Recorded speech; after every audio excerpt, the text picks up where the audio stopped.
started with the Raptors when like the Raptors won with Kawhi, and then like Drake was trying to convince Kawhi to stay, and then Paul George was in his ear. Was this like when you were in this whole frat house? Was Mark Kennedy was like everyone gets a Canada jersey? Brett, can you come here for a minute?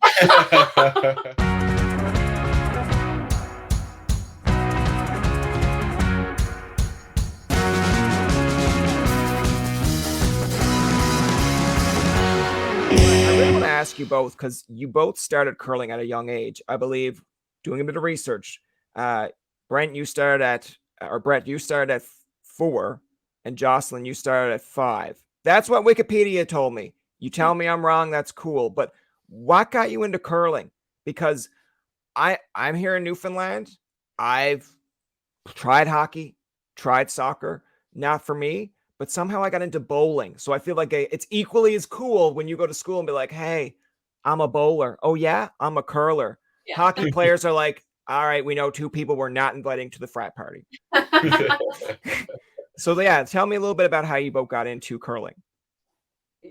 I grew up in Red Deer, and my dad was the ice maker at the curling club. So everyone in my family curled, and my dad was working at the curling club, so we would take the school bus to the curling club after school and hang out there while he was still working. So I was probably on the ice a lot earlier than 5, but that's when I could officially join the junior program. And I think it was a couple years earlier than what was allowed, but I got a special exemption into the program because Dad was the boss. Oh, there you go. Yeah, I was going to say, I noticed like throughout a few interviews that we've had with like Jennifer Jones, Carrie Enerson, it's almost like someone dragged you to the rink and it's like, all right, how did they get involved in this? It's like, well, they had no other choice. You dragged them there. Yeah, exactly. But Brett, what's your story? Similar for me. Both my parents curled pretty competitively. Been to the Briar, been to the Scotties. Actually won a Canadian mixed championship together. Yeah,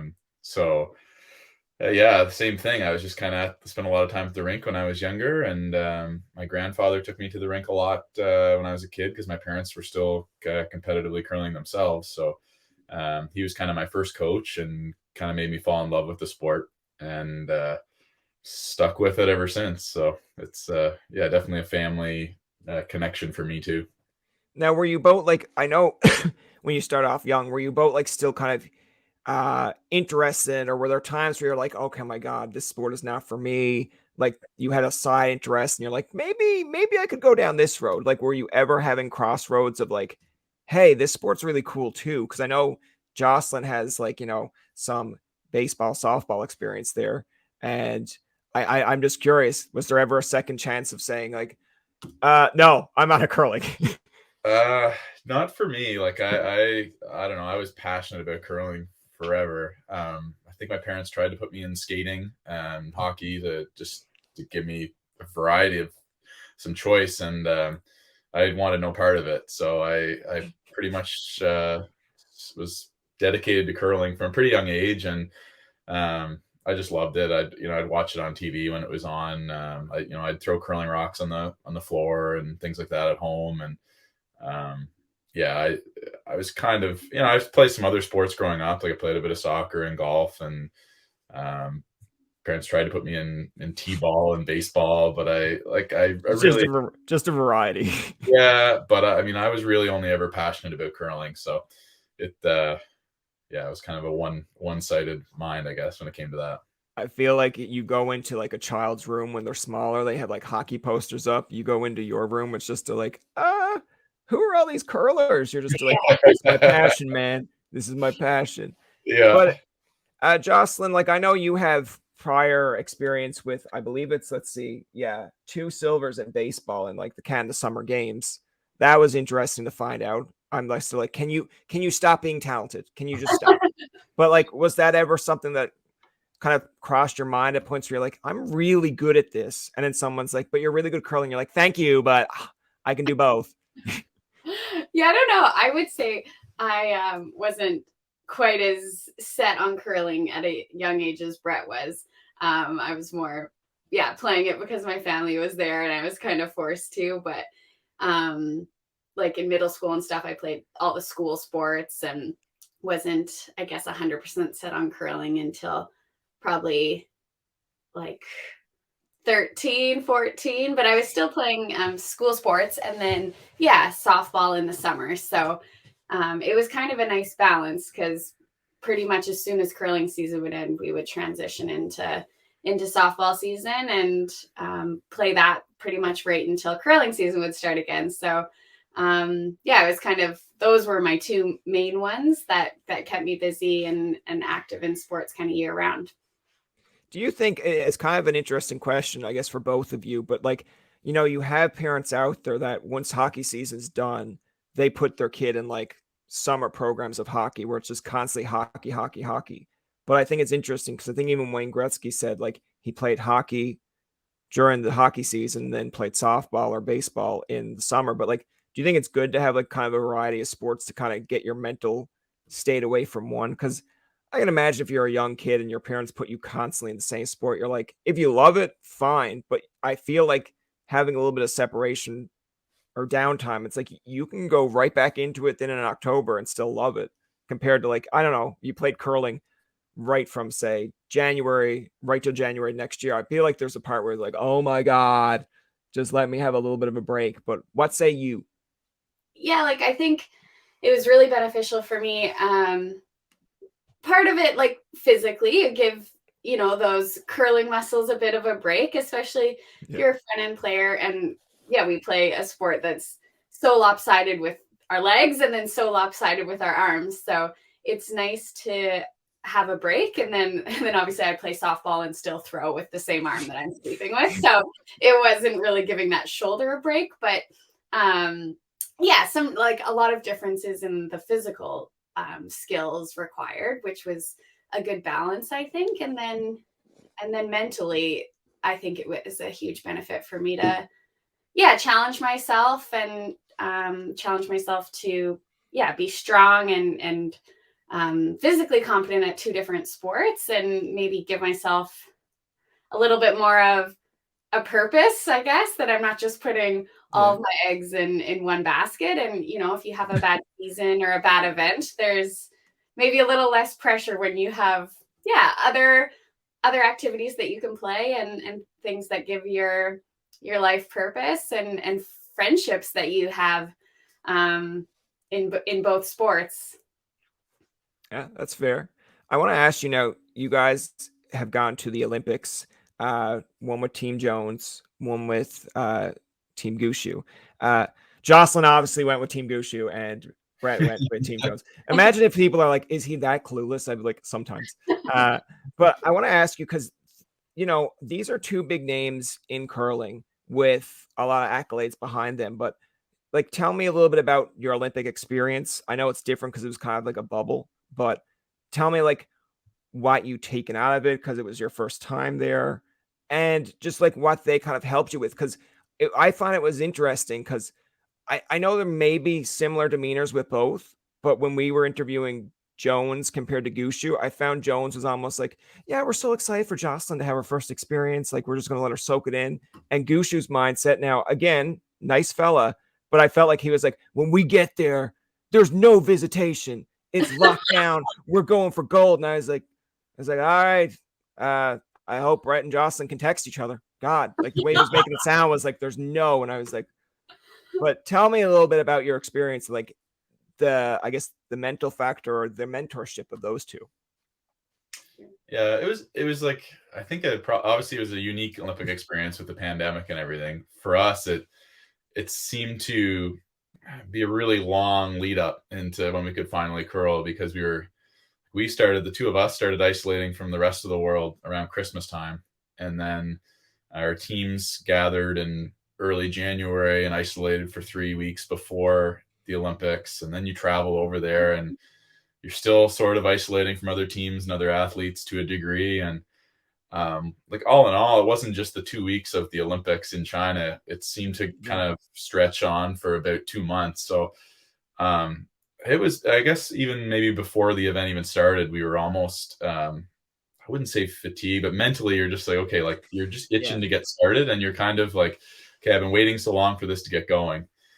So it had a bit of a different feel that way. And obviously it's the Olympics. So it's like kind of the pinnacle of sport. So it's a little bit different that way too. You're feeling a little bit, I think, different emotions about it all too. And you work so hard for your career and the 4 years just for that event. So it feels special in that way too. But yeah, I think when it got going, it was just it felt like a normal curling event to a degree, because there was really, for us, it was just you're in your accommodations, you're eating, you're curling, you're sleeping.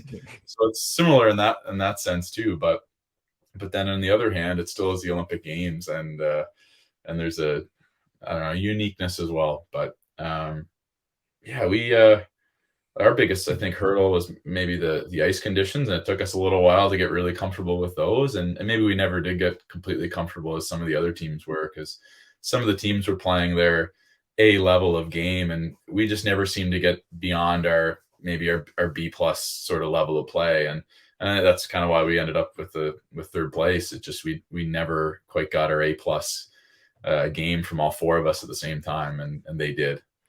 But all in all, still an amazing experience, and it's just, yeah, I think still unpacking it, even though it's a couple months after, it's still kind of, okay, what did maybe I take from that experience, or what did I learn, or what maybe I would try to do differently, and if I got the opportunity again. So all in all, we still had a lot of fun. We were able to see a few other sports, which was cool about the experience. It wasn't like we were totally locked down amongst ourselves. Yeah. And we get to go and watch a few events with Jocelyn and her team.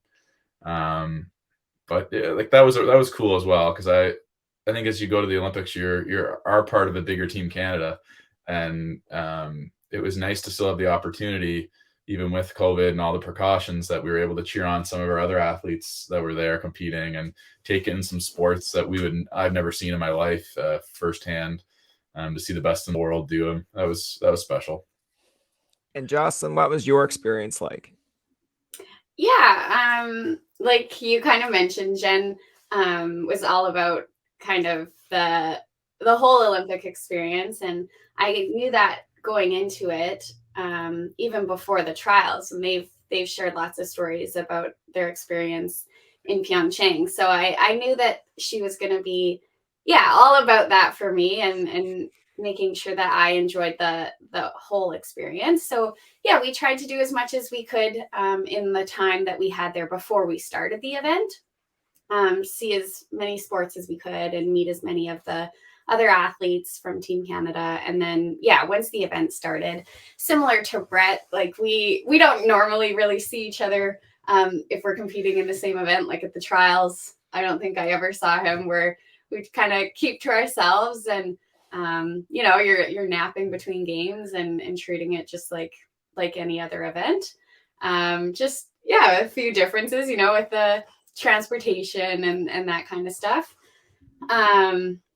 And there was obviously a lot of COVID protocols, but I think for Brett and I, being, it was our first time, and with teammates who had experienced different Olympic experiences, I think we just went in. It was still a dream come true for us, and we didn't have anything else to compare it to. So we had masks on, and maybe we couldn't, socialize as much with people from other countries, but it was our Olympic experience, and that's all we know. And there wasn't really anything that we wish we could have done, I guess, from my opinion, that we weren't allowed to. So, overall, it was a dream come true. And,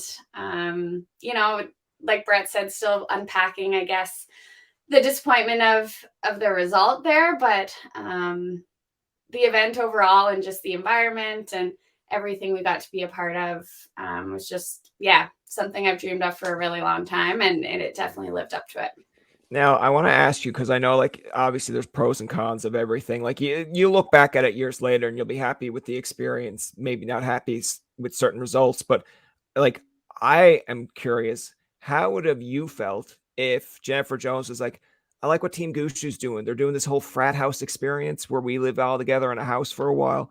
Like, I feel like that has to drive you a bit crazy before even going to the Olympics. Because I think when we had Gushu on, he actually did his interview while he was in that environment.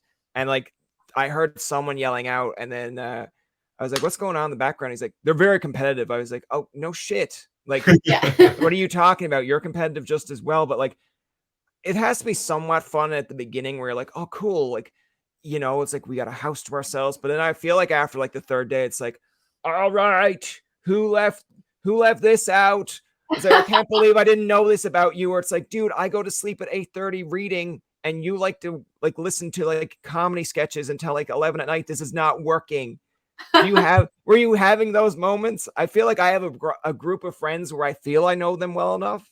But then like after we finish Mario Kart, one of them's like, yeah, I'm going to watch some scary movies. I'm like, I did not know this about you. I don't want to live here anymore. Yeah, well, I guess like the beauty of our team is we've been together so long that we did know each other really well. We had a huge house, and to be fair, you're probably right. If that house was a little bit bigger, it wouldn't have like hurt because Yeah. there are like, you know, like Brad does like a little bit, you know, at the time space to sometimes do his own thing. Mark and I were really happy to actually we were roommates, and, you know, we do a lot of the same things together. And then you have Jules, who's kind of, he's off doing his own thing sometimes too, or talking on the phone. And so like, you know, like anybody would, if you live with somebody long enough, you're gonna have your moments where you get in each other's nerves. But we had a lot of fun too. Like we had a lot of good times. We had a PS4 there, and we had a pool table, and so like we had a lot of fun.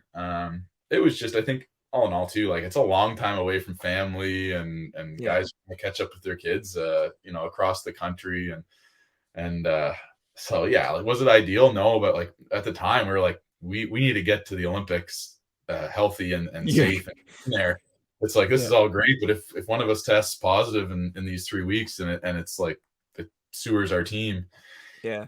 You know, we had to kind of pull out all the stops, and we just felt like that's the best way to get us in there. And you know, in a perfect world, you wouldn't spend 3 weeks in a house before a big event like that together, but it got us in there, and we were all healthy and safe. So I guess at the end of the day, it was mission accomplished, and it was kind of what we felt we had to do. Yeah. What if Bottcher, because I know that's the team you're on now, what about if like just before the season, he's like, guys, I got a great idea. Camping trip for 3 weeks, us. And then you'd be like, I've already done that. We're not doing that again. And he'd be like, this guy's not a team player. And then you'd be like, no, listen, maybe a week. That's it. Team bonding. But I want to ask you, like, it kind of, I feel like for Newfoundlanders down here, I feel like it's a bit of a separation. Like, I don't know if you are now like the heels or the villains in Newfoundland. I feel like you guys should still be loved and respected. But like, I've gone from looking at Instagram posts where I'm like, oh, like Gushu really gets everyone involved, like inside of like, you know, with Jeff Walker, anytime Laura Walker posts something, even with I'm blanking on the kid's name there now, but Liam. That gets posted. Yeah, that gets posted. If Jocelyn is doing something successful, you see Team Gushu go like, hey, check this out as well. I'm like, it feels like one big happy family. And then you two are just still like, you know what? It's been fun. Peace out. Like, I was actually kind of sad when I seen Gushu post. I think it's like maybe it was the Briar one trophy that you won this year. And I think Jocelyn, you and Laura get a picture with it. And then it was like, kind of like, this will be the last hurrah. I'm like, you motherfuckers. I'm like, what are you guys doing? But explain that to me, because I originally thought it was due to curling's new rule system of you had to live here to be a part of this team. But it just seems like you two are like, all right, we've got the Olympics. We're good to go on our own now. Now correct me, because people are going to be like, how dare he? No, not at all like that. I guess, you know, we've been essentially in a long distance relationship for 5-6 years now, and different, like completely different home bases where, you know, we're in St. John's, and Jocelyn's been in like living in Winnipeg, and then we both have families in different provinces. So we're spending kind of our time, curling season mainly in a city with our team, spending off season in different provinces with our families, and the wedding this coming up this summer. And then, you know, we're looking to probably start a family ourselves within the next Olympic cycle. And it just makes sense for us to base our home base a little bit closer to some of our family. Yeah. And that being said, it's a huge commitment to base yourself in a city that's not the same as your team, and the time it takes. Like Jeff does an amazing job with Team Gushu of spending a week, not even in competition, but a week in Newfoundland just to train with us and to get prepped. He does that 3-4 times a year to get prepped up for big events. And it's just a lot more time on the road and a time away from your family. And it's just, that was a big reason, something I didn't really want to commit to doing. And with this cycle, with lots of teams shifting and changing, it just set up best for us to, if we're going to make a change, make it now before the cycle starts and everybody's got a chance to line up a new team. And so we're super excited. I don't know, just to finally have a home that we can share throughout the whole year and not have to spend quite as much time living out of a suitcase and on the road as we have been. Now, I feel like for you, and this is like all jokes aside here too, or maybe it's a joke, but like I have heard with the Raptors when like the Raptors won with Kawhi and then like Drake was trying to convince Kawhi to stay and then Paul George was in his ear. Was this like when you were in this whole frat house, was Mark Kennedy was like, everyone gets a Canada jersey. Brett, can you come here for a minute? I'm thinking about leaving. And then it's just like, I'm in with you, this guy. Right. And then I feel like with Jocelyn's case with Kate Lalonde, she's like, I've been a part of Jones's team for so long. I know all her secrets. Let's go. But like, yeah, I'm kind of interested because in your case, Brett, you're going with Bottcher, correct? Yep. And then who else is on that team? So Mark Kennedy be playing third, and then Ben Hebert playing lead. Okay. So it's just funny. Like, well, we knew we were going to kind of base ourselves out of Alberta and live in Alberta, and you kind of just go through who in your mind, like if you're going to get a team together with 4 guys that all live in the same province, and you kind of start looking at each position. And then like, Mark Kennedy, he's been a top third in the game, for 10 years now. You got Brendan, who's been in the Brier final, 4 out of the last 5 years and has won a Brier, and he's only 30 years old. And then you got Benny, who is a crazy sweeper. He's even a decent thrower on the out turn. And it just seemed to come together, and everybody was kind of just interested, when we all kind of said, listen, like, I'd like to play with you, but I'd like this to be the other couple guys. And I think everybody said, you know what, if each of those guys are in, then I'd love to play with this team too. So it sort of came together. We came from 4 separate teams from this past year, but each person sort of slotted in at their I think typical position, or the position they're comfortable with right now. And it's going to be interesting to see how we come together, because we're all going to be bringing things like say, I'll have things that come from Team Gushu that I know have made us successful, and Brendan's going to have things that he takes from his team that have made him successful, and the same with Mark and Ben. So to see us, if we can maybe put all that knowledge into one and mesh our personalities and mesh just the communication and the shot making, all that has to come together. Whether it comes together the first week we play together, or whether it takes a few months, who knows? But it's kind of exciting. It's a new challenge for me. I mean, you can't, like, I'm coming from Team Gushu. I think we were one of the best teams in the world for the last 8 years. So you can't really replace those guys. I mean, amazing players, but it's a new challenge for me, and I'm really stoked with the team that we got assembled. So it's going to be, like I say, it's going to be work to put the pieces together and make it successful. But it's a new challenge, and that's exciting too. I feel like I'm kind of happy you said only 30, because most times when we interview people or have conversations, it's mostly like a younger demographic, especially when I'm interviewing them. And it's like, yeah, it's like I when I get 30, I'm gonna be old. I'm like, I'm like, I'm 30. I'm just like, but I don't let them know that. But then afterwards, I'm like, oh, I was like, hold on, let me just like make sure my back is straightened up. But in your case, Jocelyn, I want to ask you, like, how did your team come together? Because I've only gotten the curling in the last 2 or 3 years because of the whole pandemic. Now that's not shots fired at anyone. It just is what it is. But like, I've never really, I think it's like in the presence of when you see a team come together, it's like, oh, it's like, this is the first time I've seen kind of a team completely be assembled. Like I've seen like Rachel Holman make a few changes. You've been a part of ones where it's like a few changes where it's like Jill Officer's gone, we're taking in Jocelyn. Like that I get. You make, but this is almost like, all right, we're building a super team. How do we do this? But like, tell me how that all came about, because I feel like maybe if I was to word it in my own words, it was like after the Olympics, maybe Jennifer Jones was like, do I come back? What do I do here? And then maybe ye started to think of like, well, if she's unsure, we got to make sure we've got ourselves covered. I wouldn't say it was that so much as kind Good, of what you're correcting me. Good. Yes, that's what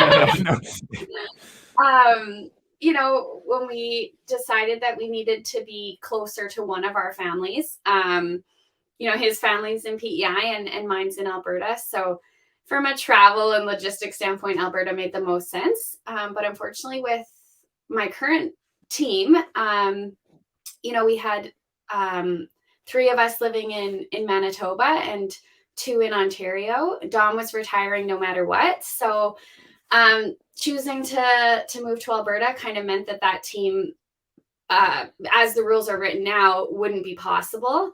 And from a practice standpoint would be really difficult. So that kind of meant starting with something totally fresh and something where we could have, you know, as many people as possible in one spot so we could practice together. And, you know, we're on the road so much for the competitions we play in that one of the main factors that, you know, was on my radar was just finding 3 like-minded people who, you know, when I'm on the road, that we're making sure that we're enjoying it and, yeah, just having fun and, you know, we get to play a sport almost full time. And I think, you know, we really need to have people that you're enjoying that with, and we get to play a game and travel the country. And we're very grateful for that. So yeah, I think I was able to find a team that kind of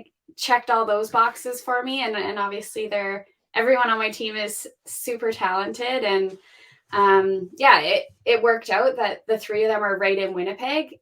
It's a little bit of a commute for me to train with them, but you know, it was the best case scenario to have teammates that are, yeah, so hardworking, so talented, and just, yeah, so great to be around and be able to play the game with. Now, I asked it to Brett, so I'll ask you the same, but like, who is on your team? There's obviously you and Caitlin, and then who are the other members? So Selena Negman is playing third, and Kristen McCush is lead. So we took the lead and the third off of Team Tracy Fleury. So they are one of the top teams in Canada, and also the 2 of them were located right in Winnipeg. So it worked out well that, you know, they'll be able to train with Caitlin very often, and then I'll be training in Calgary and also with them in Winnipeg as much as I can. And then I think and then Fleury went with, I think, Holman after as well. Yeah, it's just like a who's who of like where you go and what's going on. It's like once the season starts, you get used to it, but it's just going to be, I think it's going to be interesting and confusing to watch, where it's like it'll just come right off your mouth where it's like, oh, good shot by Jocelyn. It's like Jones must be winning, and it's like she doesn't play with Jones anymore. I'm like, okay. It's like great shot by Brett. It's like what's the score for Gushu? And be like, they don't play together anymore. Yeah, you're gonna need your programs in the stands, just figuring out who's with who. And yeah, you just it's like a curling free agency day where it's like instead of like TSN doing the whole hockey insider, you just have a curling insider. It's like, this is what I've got the latest on Brett, and I'd be like, all right, mark down those stats. But I want to ask you, of course, now in terms of the mixed doubles, like tell me a little bit about how that came to be, of like how you guys decided to team with each other. And obviously it was like the worst team ever because now you guys are going to get married. Like, you know, didn't they ever tell you don't marry your partner? God. But tell me like how that all came to be. Because like, in my mind, I like to envision like sometimes it's like 2 people either are from the same area and they're like, hey, you're doing good at your thing. Do you want to join me? But other times I just wonder if it's literally walking in a room and being like, I want to do a mixed doubles. Anyone want to join me? And it's like 3 people. It's like, all right, I'll get back to you, because there might be two people that you don't want. But I think it's interesting because you guys could now be almost like the Walker family, where it's like Laura Walker. I think she made a joke that Jeff kept on winning Briars and she wanted to do mixed doubles. And it was like she just chose a different partner. But I'm like, that got to be an awkward situation at home where it's like, can you please stop winning? It's like, I win so that we can afford this place. It's like, but I need you. I want to play mixed doubles with you. Yeah, we've had that. Well, like we've had that issue a little bit. Like we honestly haven't played a ton over the last 4 or 5 years, and some of that has been to our success in the Briars. And Jocelyn's played a few nationals with other partners, and but yeah, like it all just started with mixed doubles becoming an Olympic sport, and I think we were both interested in just giving it a try a little bit more seriously. It's six years ago, leading up to the last Olympic trials, and I knew Jocelyn not very well, but I knew she'd been curling on tour, and she's got sort of a skill set similar to mine, where she comes from a skipping background when she was younger, and now played front end, and kind of had all the skills you need to play mixed doubles, and just thought that we might be a good fit together, to just from a strictly really curling standpoint. And so then I just asked her if she might be interested in playing a couple events, playing the national championships. And She said she'd think about it. No. Yeah, pretty much. Well, she jumped right on board, but like we didn't even have the opportunity to play an event in the fall or in the winter before the national championships. And so we just kind of sort of blindly went into the nationals, and we ended up beating Laura and Jeff in the final. That gotta be awkward. That probably was awkward for a while. It was. You know, if we weren't playing, you'd be rooting so hard for these guys. They're great friends, and then you're playing them, and obviously one of us is excited at the end, and one's super disappointed. So, but yeah, for us, I guess we had such a fun time that week and enjoyed playing together so much that we just sort of, I don't know, just kind of left off from there. And then we started dating and continued to curl together, and the rest is sort of history. But it's exciting. We don't get a chance to play maybe as much as we would like to, but we understand that it's just we're so busy with our men's and ladies teams that you couldn't really play more than we do right now. And that's just, 1 or 2 events in the season, maybe if we have a little break with our own teams, and then try to play the national championships. And but I think we both understand that if one of our teams is having a lot of success and it's making our schedules too hectic, that like Jocelyn's been kind of great for me in that standpoint, and just also like very supportive of when we've been having success. And like I'll go play mixed doubles maybe with somebody else for the national championships, and you kind of go on and play with your team. So there's sort of an understanding that our priority has always been our 4-person team, our men's or our ladies team. And but we really do enjoy getting to play with each other, and it sort of makes it really fresh and exciting when you get to play sort of a different discipline like that. And mixed doubles is a ton of fun. I think it'd be funny if, when you pick a different, like there's 2 different situations, like when one of you pick a different partner and all of a sudden it's like, hey, Jocelyn just followed me on Instagram, or Brett just followed me on Instagram. It's like, yeah, they didn't follow you. They're checking up to make sure nothing's going. It's just like, hey, it's like, I'm so glad you're team with Jocelyn, but now listen closely, eye to eye here. Yeah. Mine, like that's mine. That's my girlfriend. Or I feel like in the case where I wanted to make this joke where you mentioned about competing with Jeff and Laura, where it's like every picture you see where you're all smiling, there's definitely one where it's like, I remember that time you beat me. I still remember it. And it's just like, just keep smiling and act like we all get along. What are some goals that you kind of have in mind, things that you're like, you want to accomplish? Because are you setting the standard almost like, not like overly high, but like, hey, we're a new team, let's see what we can do? Or because of all the success that you've all had, are you kind of like, well, if we don't at least achieve this, I'm going to smack some people around? Well, I don't know. I mean, we've put together very motivated and competitive people. So I think at the end of the day, we have pretty high standards for what we expect and what our goals are. But also understanding that, yeah, we're a totally new team. It is kind of nice that we're taking 2 from each team, I guess, in our case. So we're not starting totally fresh. There's some familiarity there, and then some learning new things from what other teammates can bring. So that might take a little bit of time, and we're understanding of that. But also, yeah, we have some pretty lofty goals, and we had that taste of the Olympics in Beijing, and I think, well, especially for me, I am super motivated to get back there at the end of this next quadrennial. So that's kind of the motivation right now, and figuring out kind of what those steps are to build and grow as a team, so that we can be our best in 4 years from now. Yeah, similar to us. Like, the 4 people we put together, I mean, the goal is to be the best and the best in the world, and not just Canada, but these international teams are getting really strong now, and so we got kind of 4 guys that are like-minded and want to put in the work to be the best we can be. So, like Jocelyn kind of just said, whether that happens right away, it's probably going to take a little bit of time, but we got 4 driven guys, and we want to be the best in the world, and we're willing to kind of put the work in to do that. And it's going to be tough. Like, there's, you got your Bruce Mowat, your Nicholas Sedin, your Brad Gushu that we're going to have to go up against now. But yeah, that's the goal. That's the motivator, is to kind of be the best. We're not, none of us are satisfied with second or third or fourth or whatever that might be. It's the number one kind of you chase, and the podium's the top of the podium. And so, yeah, it's I think that's the key. And when you're forming any team, is to have 4 people, any curling team, 4 people that want the same thing and are willing to put in that work. And that's, I think, when you're forming a team, you're looking for 4 like-minded people, and that's when you have success, is when you get all 4 that are wanting the same thing.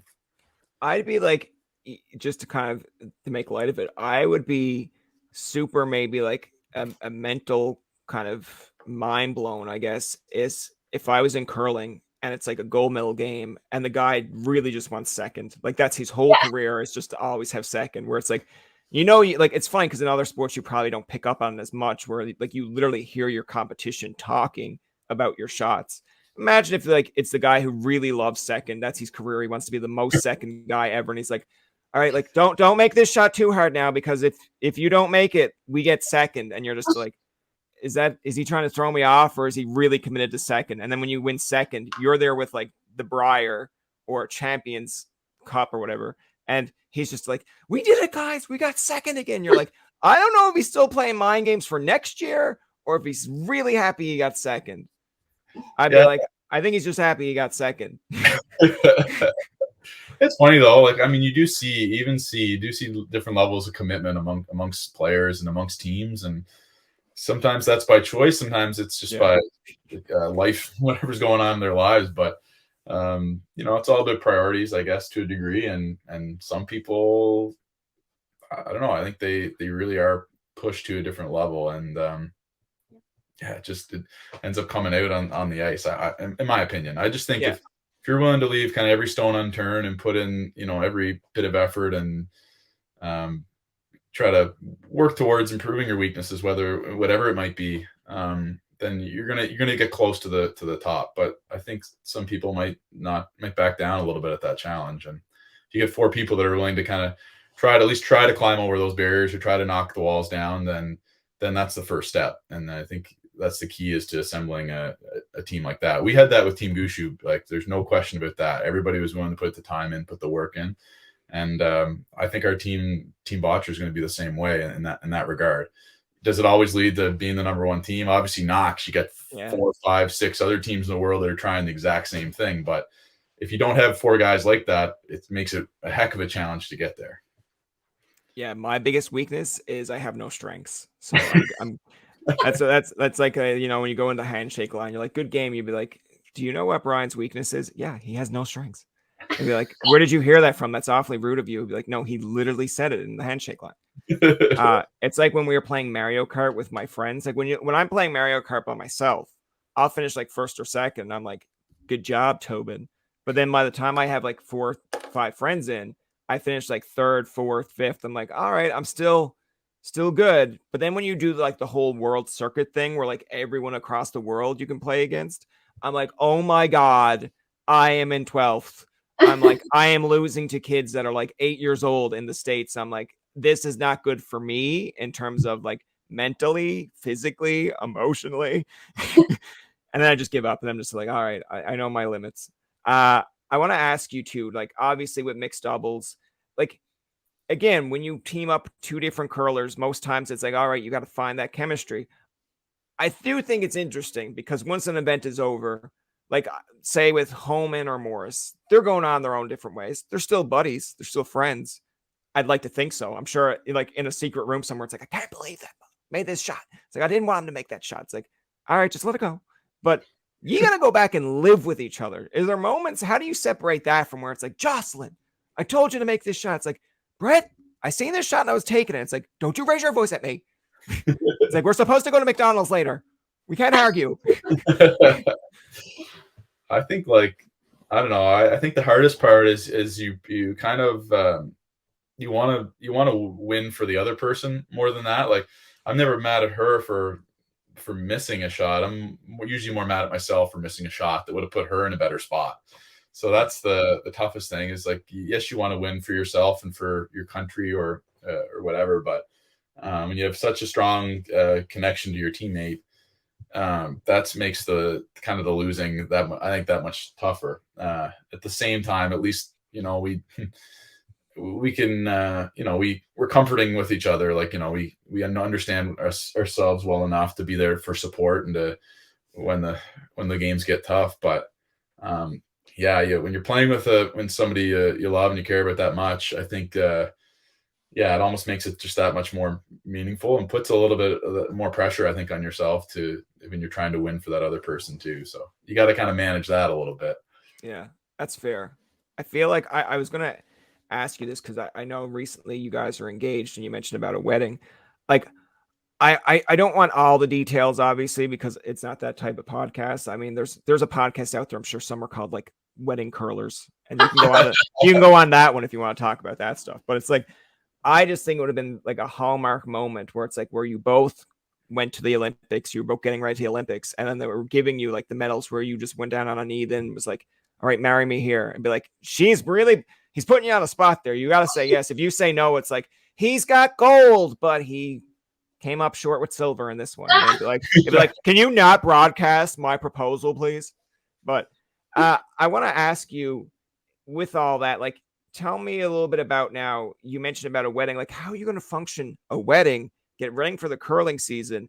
And also, you're probably going to get like calls from like, Gushu and Jones where it's like, we're wishing you the best of luck, but we're going to still want to beat you. Like, how are you going to manage all that? It's been busy. We knew that it was going to be, at the end of the cycle. So we planned our wedding. It's actually next weekend, so fairly close to the end of the season. Wow. Okay. And we, Where's my invite? What happened, guys? Yeah. Okay, whatever. We were hopeful, I guess, that it would be a really busy second half of our curling season, but I don't think we could have imagined it being quite as busy as it was. So in hindsight, it would have been nice to have a bit more time maybe before the wedding, but we basically finished competing like 3 weeks ago and getting married next weekend. But then we get a bit of off season to go on a honeymoon and do some planning with our new teams and then get ready for the season. And we know that the summer and all that's going to go by really fast and we're going to be back on the ice. But it worked out well that we could kind of get married and move in together and just start kind of a whole new fresh life together starting this season. Now, like, I know usually a wedding cake is like, I don't know how big it is, but it's usually all white. Do you think at the top they'll make a curling circle in that for you? There's zero curling teams there. That's nice. There'll be that's curlers good. there in attendance, but we're not gonna have we're not gonna have the Briar Tankard come down the aisle. I'd like to see when it's like when you have to throw the bouquet, where it's just like, all right, hard, and then someone's like sweep, and it's just like it's like they just can't get curling out of their blood. But no, that's interesting. That's good to know. I mean, I'll just say like my invitation got lost in the mail. That's definitely what happened. Like, yeah, exactly. Yeah, I'll just like email Curling Canada and be like, they told me to add +1, and they'll be like, you going to be here in time? Like, no, but it's nice to just feel like I'm included. I want to have a bit of fun, an aspect to kind of close it off here for like the next 10 minutes or so. We have a game here that we kind of finished off with. It's called the random question generator. Just basically, it is what it is. It just comes up with random questions. You can either choose to accept it or you can pass it. But I think this one's going to be called a couples edition. Basically, what we do here on this podcast is we like to split teams up. No, imagine if that's how we ended, where it's like every podcast is like, well, Brian did it again. Split up another team. It's like, yep. Okay, so the first random question here is, who is the messiest? Me. All right. Well, at least she owned up to it. That's good. Yeah. Like, in what way? Is it just like a messy room? Is it messy organization? Or is it just more or less like as soon as you like take off something, whether it's like a jacket, a hat, whatever, you just like throw it somewhere, and then literally it could be like throwing it right at his face, and he's like, "There's a hanger right there, honey." All of it. Yeah, all of it. I don't think I'm that messy. I think Brett's just really, really clean. Okay. That's so it's more or less like the counter of like, I'm not messy. It's just that he's overly clean. He's like Mr. Clean. That's what I say, but he disagrees.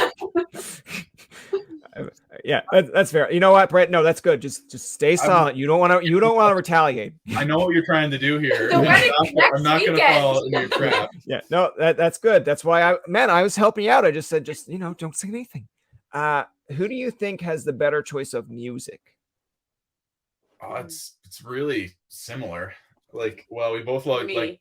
Oh yeah, we both like country, but I probably at fault go too country and like too twangy and this sort of thing. I'll just play the same type of songs over and over, and they all sound the same. Isn't that what country is essentially? Like if you're listening to old country, it's about like trucks, beer, women. Like, listen, now that's good. There are songs that's like, hey, I got my truck, I got my beer, I got my woman. There's other songs where it's like, I lost my truck and my beer and my I'm like, all in the same song. Like, but do you like, it's kind of not a random question, but just curiosity. New country or like old country? Are you more like Garth Brooks, Tim McGraw, or is it more like Luke Combs, Thomas Rhett, or maybe a little bit of both? Mostly new, but new. Okay. I would say mostly new, but I do like some of the old stuff. Yeah, I would say mostly new, but not the real poppy new stuff. I don't really That's like fair. that, because it kind of went really poppy there for a few years, and I wasn't totally on board with that. That's fair. I feel like there's crossovers that I like enjoy, but I will always go back to like CMT top 20 countdowns where it's like Garth Brooks, Tim McGraw, Reba. I'm like, is this country?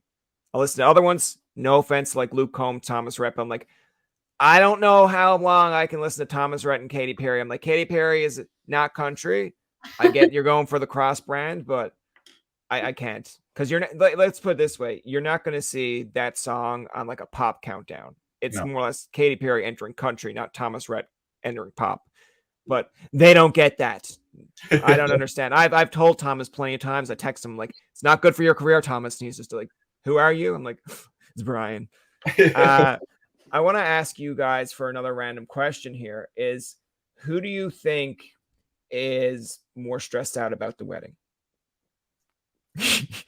Me? Jocelyn, for sure. Have I been the answer for all of them? Well, my stress is pretty low. Brett's like negative stressed about the wedding. So. Well, that's good. That's how you want to be. Yeah, we had most of it planned in advance enough. We're not super stressed. There's a few things coming up in the last couple of weeks, but Jocelyn's handled most of them, so maybe that's why I'm not stressed, because she's been doing all the hard work. But yeah, I'm serious. It's gonna be a great day no matter what for me. Yeah. So as long as you're not on the PS4 where she's like, come on, we gotta pick out tux, and you're like, ugh. Oh, a tux, that's a good idea. I should look into that. This week maybe. That's good. I want to ask you, this is more personal, you don't have to answer it, but like what's your kind of color? because I know at my brother's wedding it was like light blue and black, but like everyone has a color, and I'm wondering the color and why. But you can always say pass. Shut up, Brian. That's none of your business. I think our color is silver, and now as like athletes, I'm like, God, why did I pick silver? As you were joking about red. Try for silver. Yeah. Not what we're doing. Well, to be fair, I'll help you out in this one. What role do you both play on teams? Second. There we go. And what is second? Silver. There you go. When people ask you, that's your go-to answer. Listen, come on. You can even like joke with them to make them feel intimidated. Duh. We both play second. Yeah. What's second's color? And then they'll be like, oh my God, I can't believe they're so mean. I only asked a question. I want to ask you too, like, I guess this one's kind of a fun question as well, but when it comes to, I guess, meal preparations, who do you think likes to dig out on like junk food more? Me. I don't like your questions. Man, Brett, like you got your hands full. Apparently she's more messy. She likes junk food. She stresses out about weddings. What are you doing? No. At the end of this call, he's like, why am I getting married here? Yeah, I told you this is like what happens. Don't worry. It's too late. It's too late to call off. We're locked in. Brett has like all of the willpower of like anyone in the world, though. It's crazy. So okay, that's fair. I will break that. I will break that willpower. One day I will meet Brett and just be like the most annoying person in the world, and he'd be like, "It's happened. I'm no longer Zane." Not to say that I can't snack. I'm kind of all or nothing. Like I'll just all of a sudden I'll be snacking and the bag of chips is gone, or like the plate of nachos is destroyed. But I don't know. Maybe I do it in spurts. Like what's your go-to, I guess, like candy or food? Like I know when I was younger it was Warheads. I would not turn down a Warhead. Now I feel like I can go on Amazon and you can get them in like jelly bean form. And I think you can get like Nerds where they're like sour Nerds, but they're like a little bit like that big. I know people are going to listen to this now and be like, really, you have curlers on and you're talking food. But like, what's your go-to? Like if someone handed me one of those, done. Or sour keys. I don't know. It wouldn't really be candy, I guess. More like chocolate. Like, I don't know, like a chocolate covered almond. I'd have a hard time saying no to that. I feel like when it's time for like school fundraisers, you got to keep your eyes on that one because there's going to be like people constantly at the door, and she's going to be like, "Come back tomorrow, I'll give you another." It's like, how many boxes do you need? How many are there? And then it's like, yeah, Jocelyn is actually funding this whole neighborhood. She bought 5 from Sally, 5 from her, and then you'd be like, "What's happening to all our money?"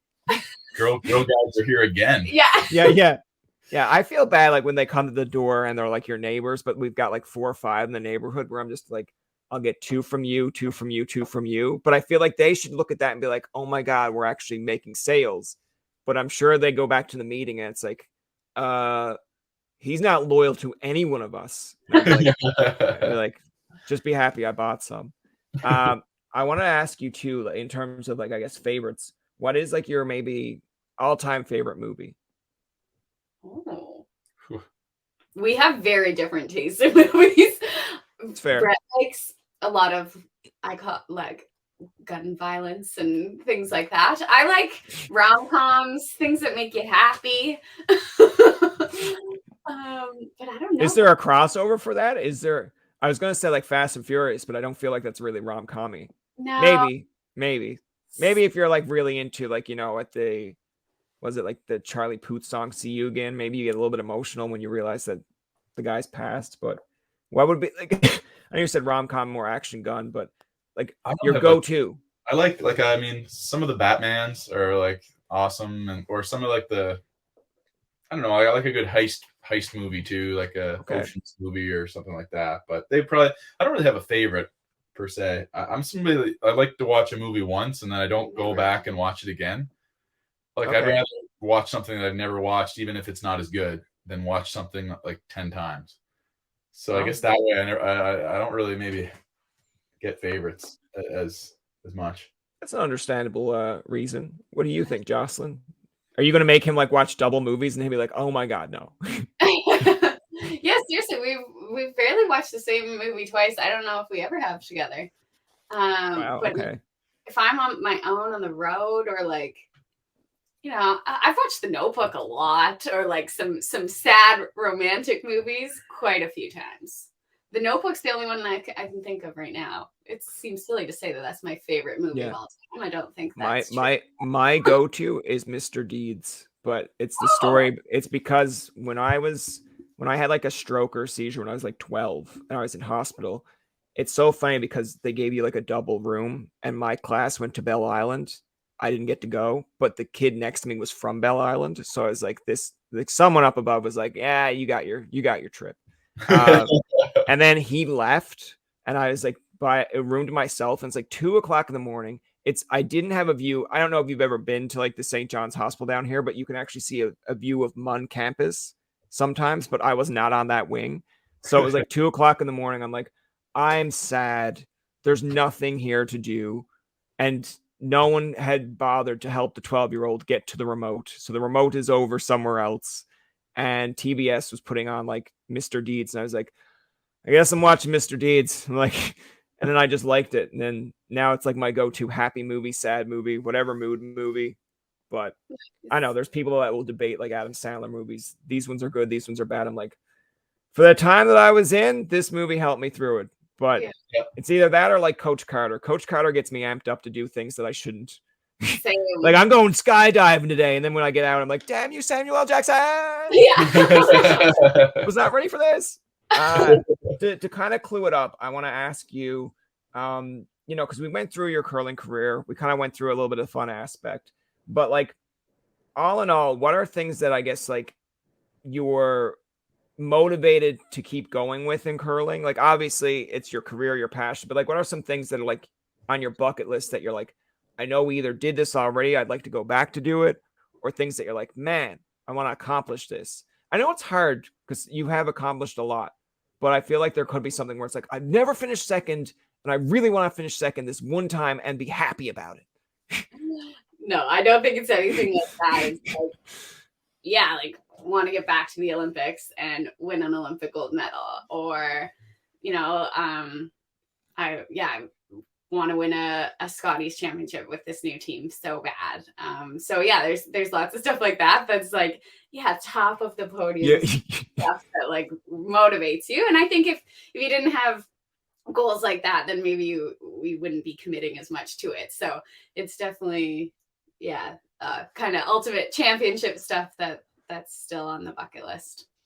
Yeah. I think for me, like a new team, want to win a world championship with this new team. And it's going to be a challenge, like, cause we haven't done it together yet. Right. So I think right now is to, whether it's the worlds or whether it's the Olympics, but to stand on top of an international podium with these four guys, that right now is my goal. And, I'd also like to win a world championship with Jocelyn.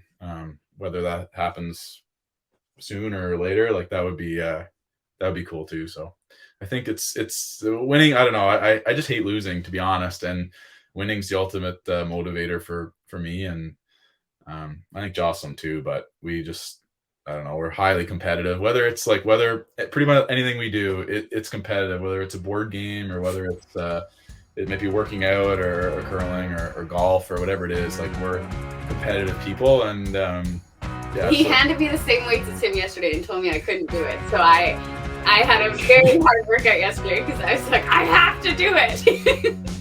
That's going to do it for this episode of Tobin Tonight. Our thanks to Brett Gallant and Jocelyn Peterman for coming on to the show. Remember, you can find past, present, and future episodes on TobinTonight.com, Spotify, and iTunes. Follow us on Twitter, like us on Facebook, and leave a comment or two. For Tobin and myself, this is Jacob saying thank you for listening and good night.